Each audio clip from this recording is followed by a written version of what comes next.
there are coaches that have been fired from Team USA for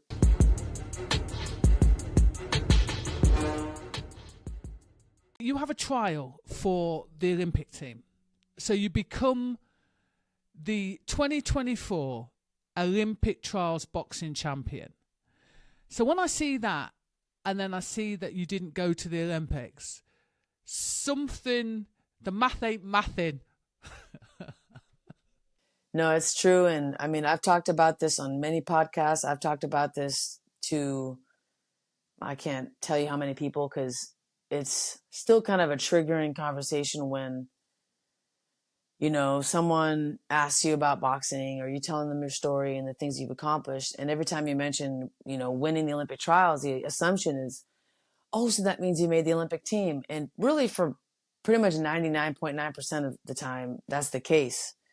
I mean, if you look at wrestling, if you look at judo, swimming, track and field, they really don't care if you won the Olympic gold medal 4 years ago. You still have to win the trials 4 years later in order to make the team. And, boxing is weird. And specifically this cycle was very strange because the 13 of us that won the Olympic trials did not go to the Olympics. So you said 13? 13. Not a single one of us that won the Olympic trials went to the Olympics. So that suggests to me then that they've picked the team already, they've invested money and they've picked the team already. Does that mean that then there is no mobility between the levels? So in the UK, we have a couple of different levels. We have the podium squad, and then we have I think it's called development, something like that. And there's the assumption that you're able to move through to the podium squad. Is that what happens or is that what is... No. You're shaking your head. Absolutely not. I mean, I beat the podium squad. I TKO'd, I stopped a Team USA member back in 2021 in the finals, third round stoppage. And they took her to the World Championships that following year. And they took her to Stranja, which is a tournament in Bulgaria. They were like, yeah, you beat her, and they had already decided this is our girl. And it wasn't until certain circumstances took place where she was no longer an amateur boxer. It was not until then that they looked at the next person in line, and it still wasn't me because they picked someone else. And the person they picked had never won a U.S. championships at 146 pounds, which you can't do that. You can't just float people around weight classes and pick who you want. They must qualify. They must prove themselves at the weight that they are challenging, they are trying to represent at. And that, to me, till this day, I will never understand how someone who has never won a national tournament at the weight that they just went to the Olympics for, how is that allowed? I did my part. I did what I was supposed to. And I won the 2021 Nationals at 146, specifically just talk about 146. Put aside the other weight class championship belts that I won. At 146, I won in 2021, I won in 2022, and I won in 2023. At my weight, I won 3 years in a row. And I was not the one that they took to go qualify for the Paris Olympics. Let's play devil's advocate. What would you say to people that said, well, they've invested money into these athletes, they're not going to then risk that investment by putting you on the team? Okay, let me give you an example. Let's say that you have two people that are really great singers and actors and entertainers that you are trying to decide to be the star of a movie. One person you've invested time and effort and money into, they're pretty good. This other person is better than that person, but they kind of came out of nowhere, right? If you pick that person that you've invested time and money and effort into and that is well known for that movie role, nothing's on the line because it's a freaking movie. We're talking about sport. We're talking about an actual sport where there is a competition that is supposed to determine who the best is. That's the one objective thing, is like a tournament, a competition to see who the best is. You don't have that in certain fields. You don't have that in entertainment. It's completely subjective. Boxing is subjective because it's a judged sport. However, the winner of the tournament, the winner at the end of the day, the winner at the end of the week is still the winner. That's the best person at that moment. And that is the person that is supposed to be the one to go on to the next level. To take someone that is the best person from 3 years ago and to now assume that they're going to be the best person 3 years later is insanity, because a lot can happen to that person. A lot of things can change. And we've seen it in wrestling where Jordan Burroughs was the Olympic gold medalist at one point. But then 4 years later, he goes to the Olympic trials and he does not win the trials. Now, what they didn't do was, well, we've invested so much money in Jordan Burroughs. He's got his own shoes. He's got millions of followers. He's so famous. He's an Olympic gold medalist. We have to take him. He has to be our guy. They didn't do that. They said, I'm sorry. Yes, you are a legend. You are an incredible wrestler, but you're not the best wrestler this year. This guy is. So we're taking him. And that's why wrestling, when you go into the wrestling room at the Olympic Training Center, you see a whole wall of world champions. You see a whole wall of Olympic gold medalists, right? There's literally a wall of fame with all these champions dating back decades and decades ago. And you're in that wrestling room and you realize why. It's because they are merit based. You go to our room, you go to our gym at the Olympic Training Center, and you see that the last guy that we had that won an Olympic gold medal was 2004, Andre Ward. 20 years, 20 plus years. So something, to me, there's something that's not working. And I truly believe it is because of this flawed system. There's no other way to put it. It's this flawed system. So what happens next? Do you then take it to a committee and kind of have a discussion and try and fight for your place that way? Kind of from the first time it happened, where I was completely shocked that I wasn't picked for the team, which was in 2021, myself and my coach emailed USA Boxing and all the staff asking, how did this happen? Why is this a thing? Like, why is it that I wasn't selected to go to Bulgaria, Stranja, the tournament, and then later on the World Championships? And there was a lot of weird excuses. And the biggest one was that, okay, yes, well, at the time, she won the nationals at a non-Olympic weight class. We didn't know that the 146 weight class would be an Olympic weight class. So because it was non-Olympic weight class, we did not have to bring her to camp. That was their justification for not bringing me to the Team USA boxing camp.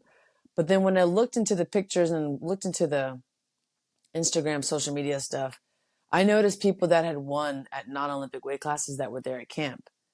So things weren't aligning. So we continue to press and ask questions. Well, there's other people that were there at camp that were not at Olympic weight classes. So then why was she not there? Why was she not invited? And after a while, they were like, well, we're just going to have you come to camp in August.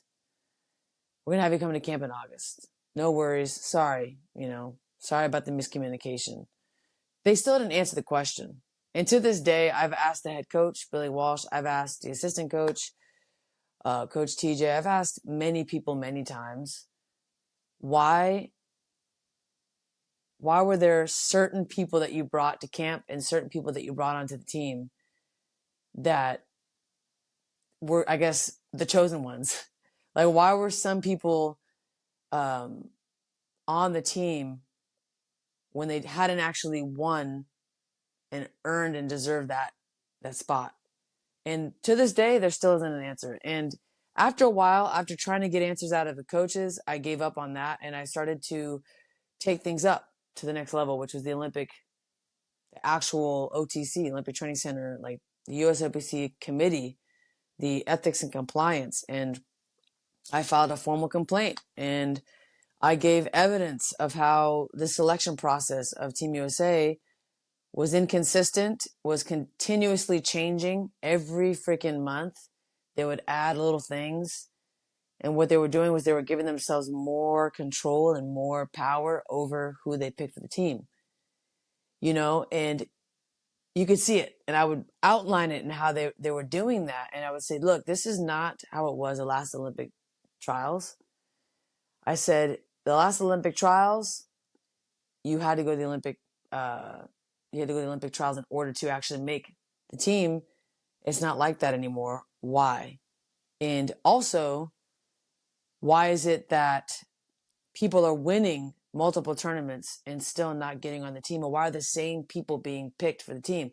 And I proved that too. I said, look, this guy has been on the team for X amount of years, but has not won a national championship.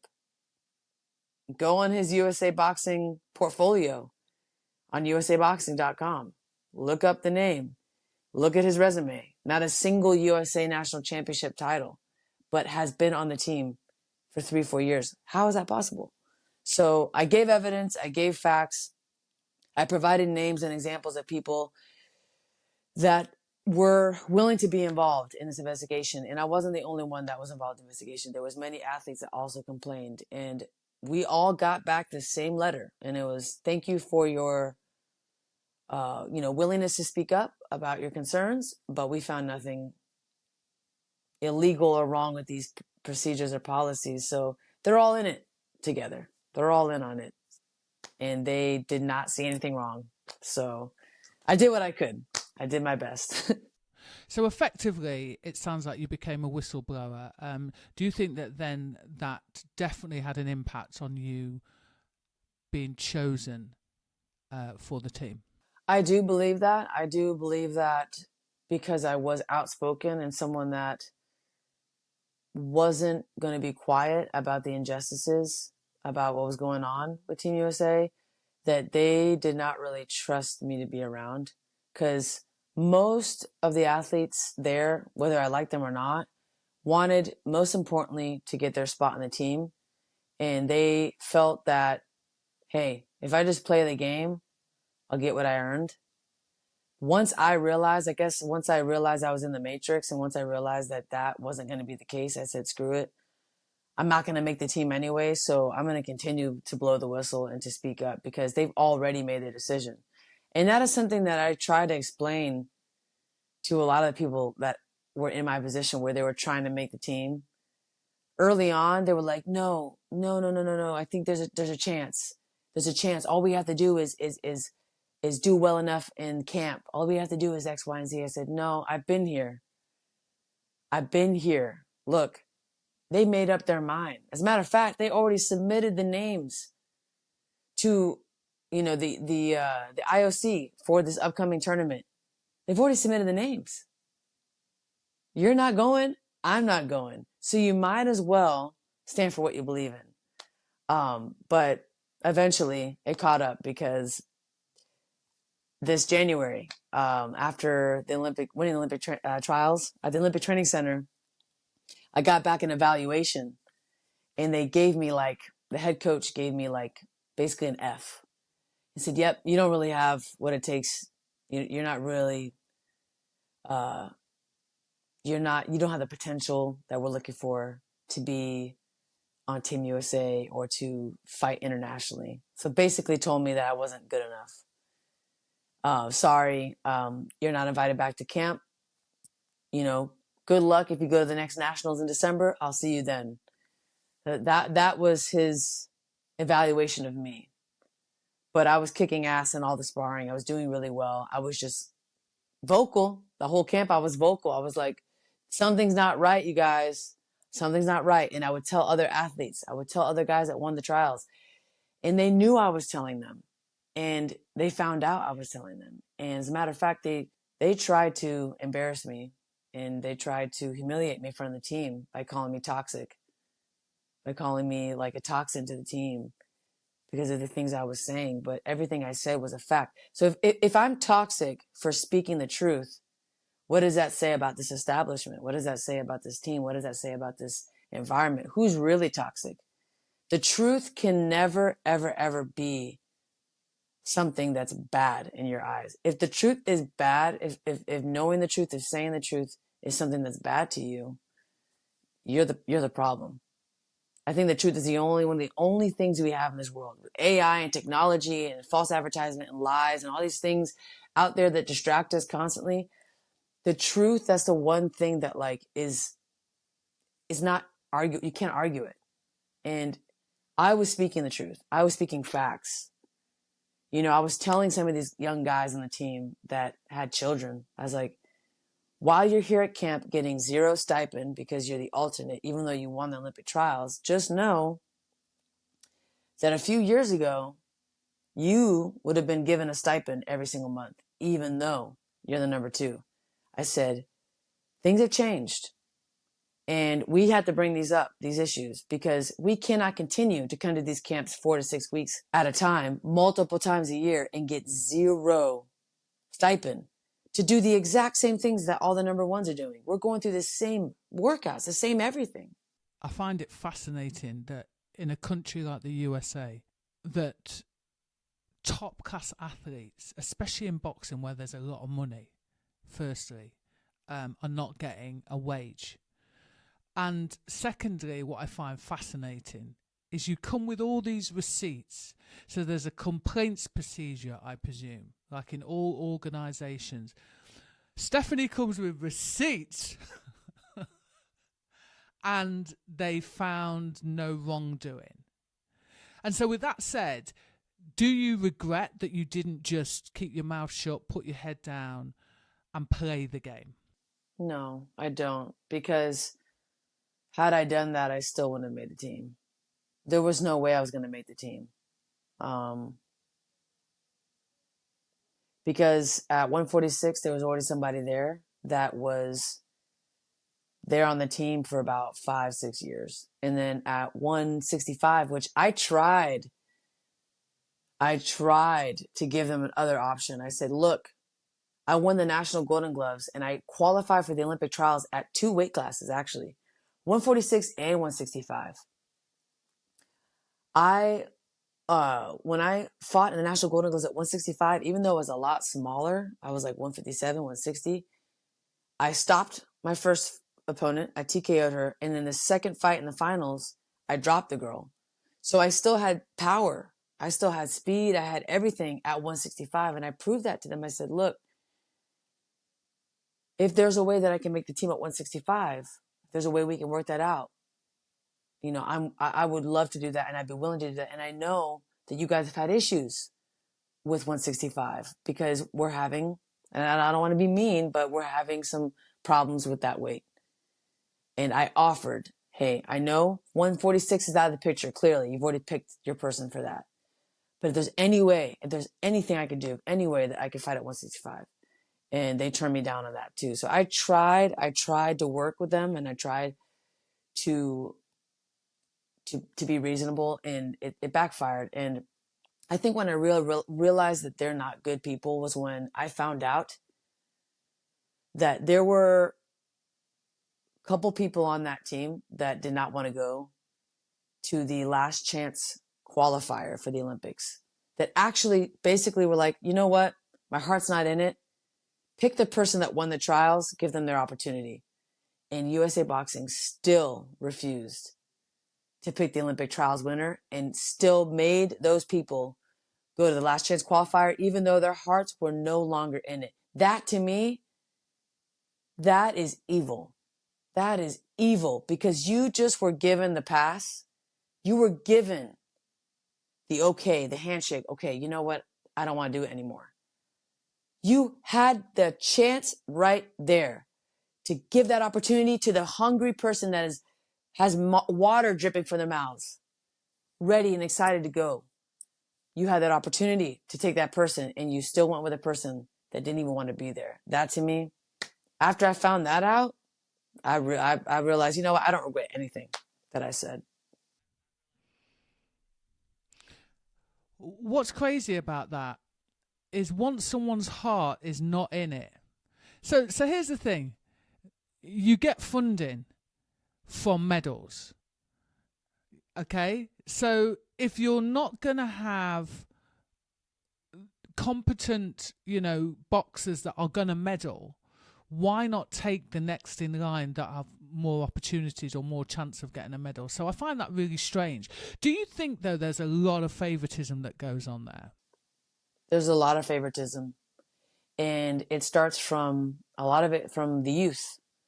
When you're on the youth team and your face is familiar to all these judges and these coaches, and they start to get close to you, and they start, to like see you more and more and more over the years, they gravitate towards those athletes. And you know what? I've fought people that were those youth favorites. And the crappy part is that you literally have to TKO them and stop them. And even that's not enough, because you can still stop someone, beat them in a national tournament, a favorite, and they'll still pick the favorite, which we already spoke about that. That happened to me. You peel back the onion and you realize, you know what? There's actually probably something else going on. And I won't use names, but I know for a fact that there are coaches that have been fired from Team USA for inappropriate relationships with certain fighters. And I know that for a fact. That's not me making stuff up. That's not a rumor. That's a fact. And so when you hear about these things and you learn about these things, it just makes this whole process feel and look and appear to be kind of a joke, you know? And yeah, there is absolutely favoritism. And it starts at a young age. Let's talk about the alleged relationships and people being fired. Is this something that is well known and is just, let's say, swept under the carpet? It is. Mm-hmm. Yeah, it is. But when you were at the training center with a fighter whose dad saw the athlete in the hotel room with the coach, it's not alleged. It's not alleged unless their eyes are seeing something, and maybe it was just a dream. I don't think it was a dream. What it boils down to is when you're in a position of power, there is just a level that you don't cross. There's a line that you don't cross. And that has to begin and end with the coaches. That has to begin and end with the coaches. And so then you start to wonder, well, did X, Y, and Z get picked to be in a position because of these alleged affairs? Do you know what I'm saying? Yeah, and it's not always relationship type thing. A lot of times it's friendship, and you'll see almost like a homie, like homies. It's my homie, my brother type relationship with coaches and athletes, and even that, that's not acceptable because that's not your friend. And every time you become a friend with a fighter, you are now going to have more of a bias towards them, wanting them to be on the team, picking them during evaluations, than someone that is not your homie, not your friend. So you really shouldn't be hanging out outside of the gym. You really shouldn't be friends. You really shouldn't be, like treating yourself as an athlete when you're a coach. You shouldn't be hanging out unless it's with everybody. We're all together. That's different. I agree. I think you have to be very, very careful. And I think it's up to the coach not to put themselves in any situation that can be misinterpreted. And again, like I say, that's on. I don't care whether the athlete is, over 17 or 18 or 19, because we have what's called here seniors and juniors, and a senior is considered a 17-year-old. You're just in a position of power. I'm very old-fashioned. That whole over pally is to me, you have to be incredibly careful. There is someone that I really did not get along with that was on the team that, not not a great human, not a great person, not a good example for people.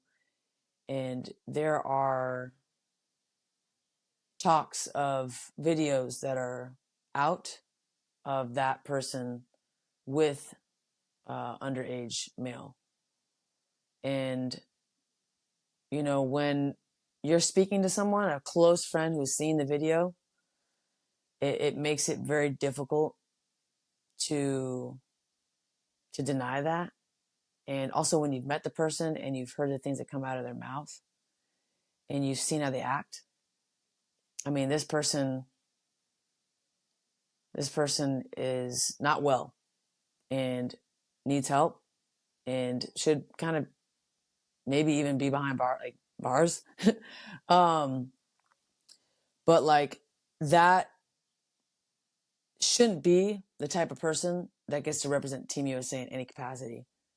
And I think first and foremost, you know, when you wear the American flag on your chest and you represent America,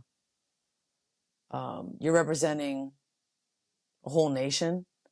And if you're someone of that kind of character where it's like you really don't think the rules apply to you and you think that you can do whatever the hell you want and you hurt people and you do things that are illegal, it's just really tragic that you get to be the one to go and represent Team USA, especially when you don't bring back a medal.